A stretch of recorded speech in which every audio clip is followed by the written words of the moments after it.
Not desperate, because I believe that if I stop trying to create this dialogue, then I stop believing in everything else. And I can't do that. I'm pregnant. And if you could say one thing to your husband now, what would you tell him? I love you. Everything has been done to make it a very relaxed atmosphere. I mean, Michael and Andrew have been working in films for years and have probably a certain theory on how to create a very relaxed atmosphere. Everybody's very down to earth, all the actors, all the crew, and it has become like one big family. You're just not aware of the crew being around. And you don't have somebody kind of pounding your nose every 5 minutes or somebody fiddling with your clothes. So everything is done so that you just feel that this is all real.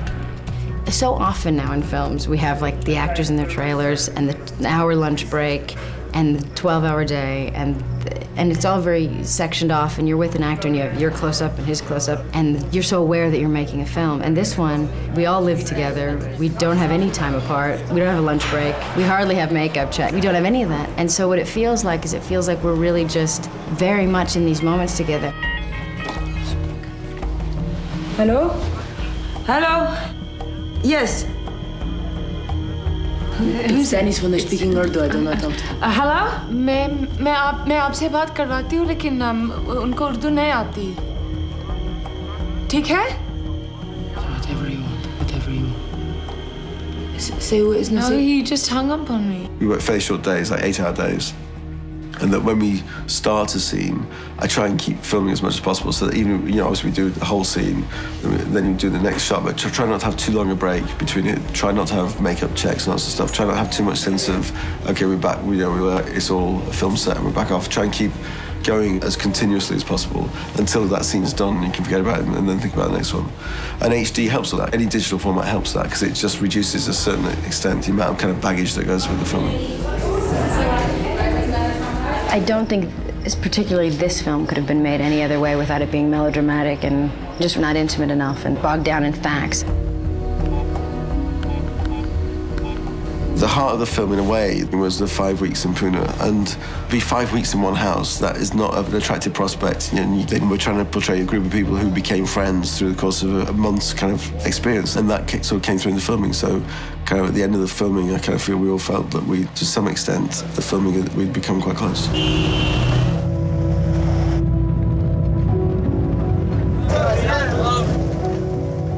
Every day, more information comes in or something happens, and I'm sure by the time we get to the day where we find out that Danny's not coming back, I don't know how any of us are going to keep it together, because it's all felt so personal.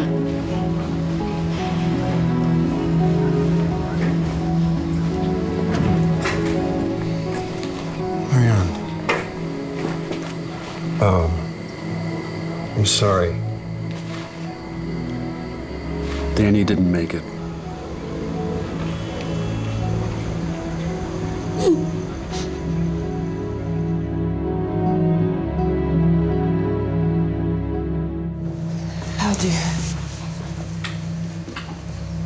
How do you know? How do you know? No, because we've, been through this before. We have what we do. Talking to a lot of people who'd been with Marianne at the time, they said, that when they realized that Danny was dead, they were all incredibly depressed and felt they'd failed. And it was really only because Marianne sort of said to them that you haven't failed, and that she wanted to thank them, that somehow transformed the experience, which could have been incredibly corrosive and negative for them, into something that they feel very proud of, that they tried their best, And I think, to a large extent, Angelina kind of tried to create the same sort of atmosphere in the house that we were filming. I want to thank you for all of your work and all of your effort and your kindness. And I know how much you wanted to find and bring Danny home. You did not fail, Danny's dead, but the kidnappers, their point is to terrorize people, right? I am not terrorized, and you can't be terrorized. I am very grateful to all of you. Very, very grateful. So thank you. It is unimaginable. A person, what she does with her tragedy is unimaginable. I couldn't have imagined myself what you make of the tragedy. I fell in love with that concept, with that vision. Somebody can be so positive about it. When I finished reading the book, I kind of felt that Marianne had kind of overcome the worst experience you can imagine. You know, so to have your husband kidnapped, to have him killed, that she's somehow not given in to the kind of hatred you'd imagine she'd have. And if people that made people feel the same, you know, the film had some kind of sense in which people felt that hatred is the wrong response and that is not a way forward, then that obviously would be a great thing. Before we started filming, everybody talked about security concern. They talked about if you could get this wrong politically, what it would mean. All these different reasons not to do it. We could fail, we could be judged for so many things, it's dangerous, But if we get it right, if by some small chance we get it right, maybe we can do a little something towards bringing people back together, or at least looking at each other in another light. And that is our big hope for everybody here. You're a happy girl. Happy girl. Oh, there it is. Now I can tell all my friends that you are happy. What a powerful thing to be responsible for. Daniel Pearl, I think about it a lot. You can't help but feel that you have a real responsibility to him and to Marianne and to all the people who were involved. Try to think about that every, day and night, because it was a very real thing that happened to some very real people. It's about somebody going through a kind of tragedy and what they make of that tragedy.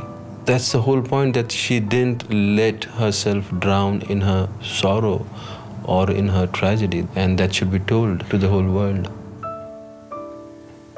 Amazing, you can love someone you never met.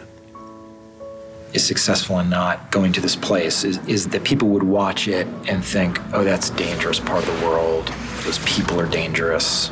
And the fact that one of the heroes of the movie, even though they didn't ultimately succeed in what they were trying to do, Irfan Khan's character is Pakistani, that the men on his team were so devoted, really devoted to finding him. I think that comes through in the movie, and that's important. Danny was killed this month, but also 10 other people were killed by terrorists, and they were all Pakistani. So they are suffering as much as we are, right? Well, how do you address some Pakistanis who have sympathies for militant groups such as those who killed your husband? Karachi is in some way the front line of this battle. It is not just a group of extremist Pakistani. It is a vast and international network of terrorists. And wherever there is misery, they find people. And it's clear how much she loved Danny. And obviously that makes the story much more moving. The fact that she clearly still loves him, admired him, believed in all the things that he believed in. That is kind of the heart of the story. And there's this kind of sense in which I think she feels she's trying to carry on in her writing the values and the ideas that Danny had. It's about that in a way that you can keep those ideas alive.